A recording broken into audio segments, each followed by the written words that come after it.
I met Arnold in, say, June. Uh-huh. Oh, really? This photographer that I know, Ellen von Unwerth, she's an amazing photographer, was having her book opening, and everybody's going to it. She's a pretty well-known photographer, and so Arnold Schwarzenegger came. He also came at the same time as Grumpy Cat and Diantward, which was a really funny combination, I thought. So they all come into the building. They're all people and a cat that I've always wanted to meet. They took the cat away pretty quickly because she was not happy to be there. Yeah. And I walked up to Arnold Schwarzenegger and I was going to introduce myself. I was like, oh my God, hello. Nice to meet you. He was hanging out with my friend. His bodyguard came and like, you can't get anywhere near him. And he was like, oh, you can let her by. And he's like, no, sir. Nope, not happening. And so I was like body checked and not allowed anywhere near Arnold Schwarzenegger. Probably because it looks so dangerous. Oh, you're definitely. I'm scared. I'm scared just doing this podcast, looking at you. You know. I had a similar situation with Stan Lee, and I when I met Stan Lee, I guess I look like an insane person because I practically worshipped Stan Lee since I was like 5 years old. And I was finally getting to meet him, and I'm standing in this line. And just before I get to him, the biggest bodyguard I've ever seen in my life, he's a foot taller than me easy, and he's like 5 feet wide. And he steps right in front of me and he said, "Do not touch Mr. Lee." And I was like, all right, I wasn't going to. I wasn't like going to jump over the table and like tackle him or anything.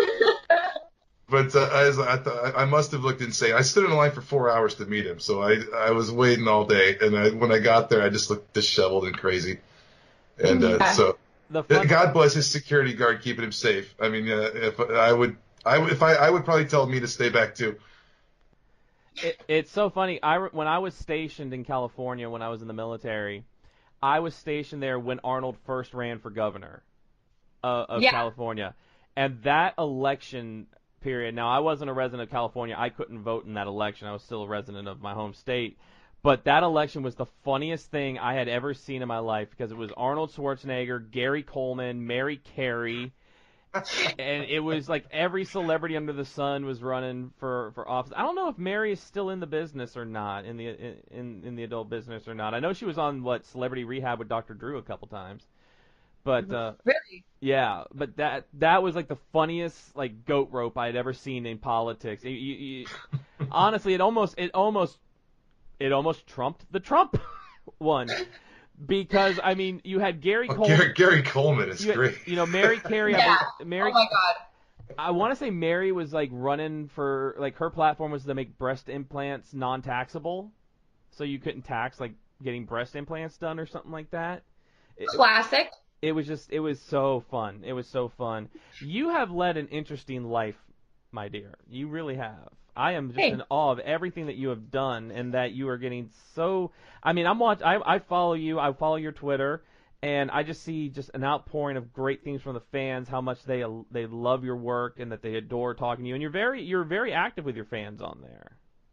Yeah. I have. I try to respond to people. With Twitter, it makes it easy. I just got Twitter because Penthouse said I had to. So I was like, okay, I got a Twitter. And it's actually really easy to respond to fans or at least like what they said. You know, like you can like heart it. Yeah. Like it. And it's very easy to just go into the mentions and as long as they're saying nice things, just like what they say. And if they ask a question, I have some pretty awesome people following me. And I enjoy having this like dialogue going on Twitter. And it's cool seeing people because I just started in porn and I had been keeping it what little I had done, I had been keeping it secret for years. And so it's really neat to just like talk to people about it. Let it all out. Yeah, I'm excited about it. Like it's cool and people like to see it and I don't know, it's neat. I'm having fun on Twitter. Have you gone to any of the conventions yet for the industry, or is that something you're looking forward to doing in the next year? I have. So I went to Exotica in Edison, New Jersey in October, I think, early November. That's the one we keep getting told we need to go to and just hang out. Yeah, and podcast live from the floor. Maybe if we get a couple of you ladies saying, yeah, we want them there to podcast live on the floor, we would do it. We would love to do it. Oh yeah. Yeah. Especially in New Jersey. We got friends in New Jersey. Yeah, we got friends in Jersey. Yeah. Are you guys based out of New York or something? No, he is. No. Go ahead, Chief. Yeah, I'm just outside of Chicago in Rockford. I don't know if you ever heard of it. It's pretty in a really dangerous town called Rockford. And Spins in Virginia. Yeah. Cool. I used to live in Bloomington, Illinois, and also in Gary, Indiana, so I understand like the weird So you know where Rockford is. Yeah. Yeah. Rockford, Illinois, where Taco Bell was voted the best Mexican restaurant in town. It's the #1 Mexican restaurant in the city. Was it really? Yeah. And I always laugh about, we talk about that on here, so we mention it once in a while, but it's always funny because there are so many like traditional Mexican places around here because we have a lot of immigrants here and a lot of really authentic Mexican restaurants here. And the idiots in this town voted Taco Bell #1. And it blows my mind. That is so hardcore. What has been your experiences with the conventions? Because in the last couple of years, I mean, for a long time, conventions were something only whispered in inner nerd circles. Oh, there's going to be a Comic-Con, at this VFW hall in like 2 weeks.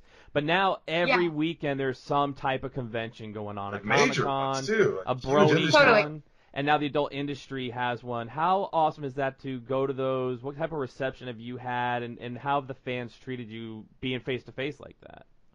Yeah, so Exotica, I've been wanting to go to Comic-Con for years. I never did. Exotica was my first convention I had ever been to.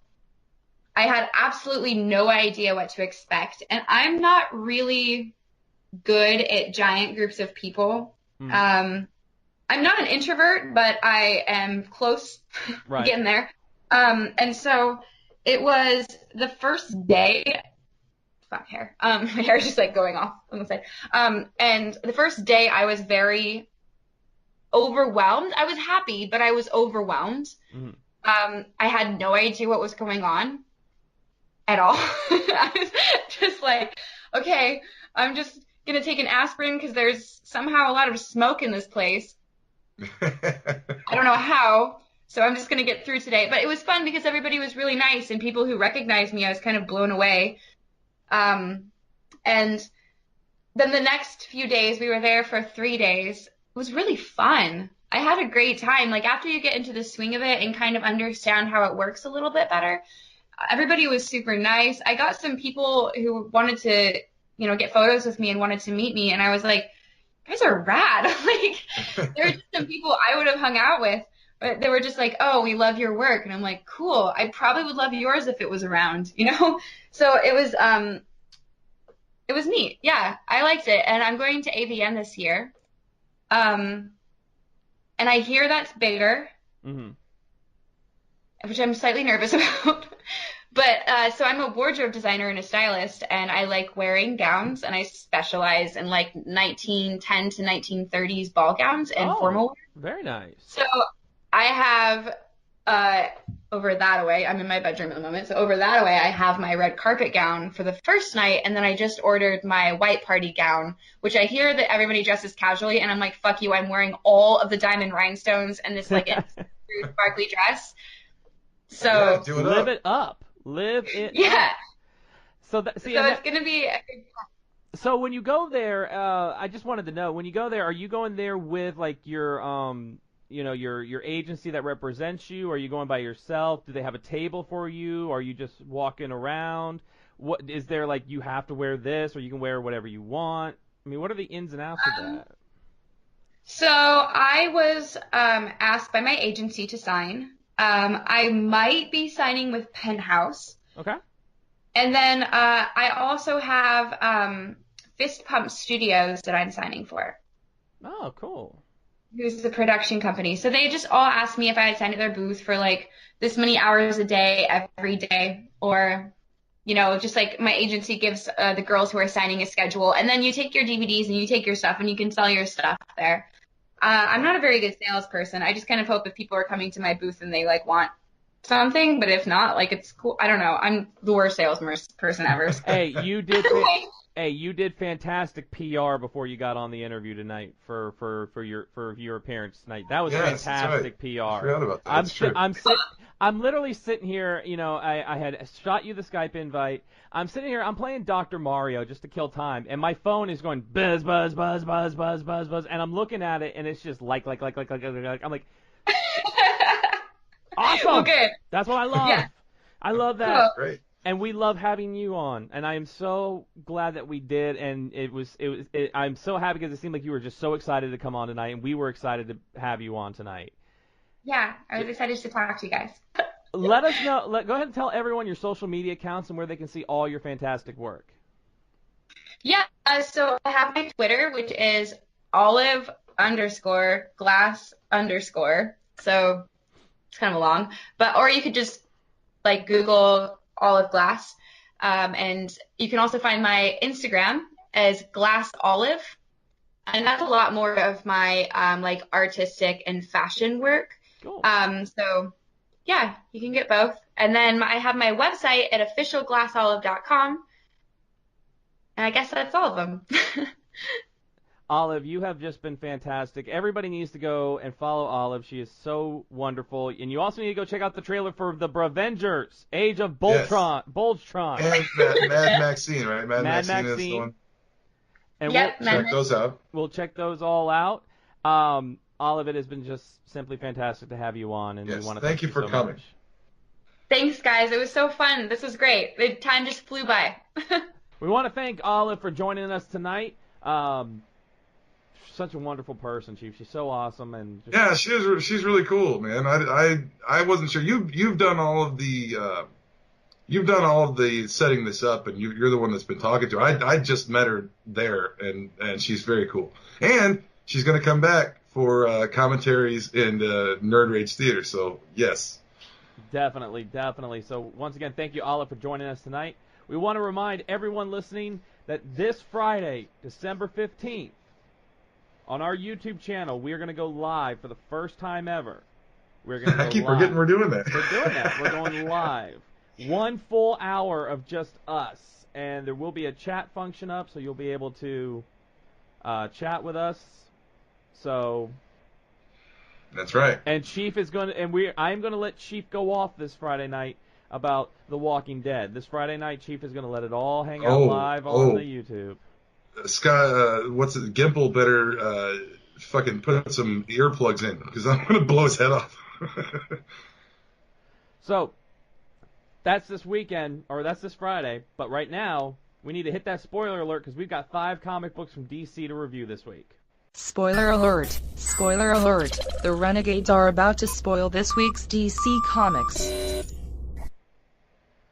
So Chief got 3 in, I got 2 in, we got 5 total. We're going to talk about them now. So Chief, why don't you start with the first one? All right, the first one I did. Let's just go one at a time, like you said. The first one I read was Action Comics this week. It's pretty good. We're still dealing with the Mr. Oz aftermath, and Clark has gone back in time to Krypton to watch the explosion of Krypton to see if there was any way Jor-El could have escaped, to see if Mr. Oz is actually his father or if it's It's kind of up in the air as to whether Jor-El was Mr. Oz. Mr. Oz is some other entity that saved Jor-El, or this Mr. Oz is something entirely just messing with Clark's head and coming back as his father. So that's still up in the air. So Clark, as I said last time I reviewed the last Action comic, Clark had gone to Mogo to get the actual recording of the explosion of Krypton from the Green Lantern Corps, because they have an actual physical recording of the actual event and not like a recreation or a computer simulation. It's an actual recording of the actual event. Well, when they tried to play it, right when it got to the explosion, you saw Clark's rocket leave, and before the planet fully exploded, the recording was corrupted. And that's when Clark kind of figured out somebody's been messing with time, which is why I think it's going to tie into Doomsday Clock with Dr. Manhattan. This time, Clark has gone all the way. He used the, he used the cosmic treadmill, Clark had used Flash's cosmic treadmill in the Watchtower to go back in time to go to Krypton. In this issue, Booster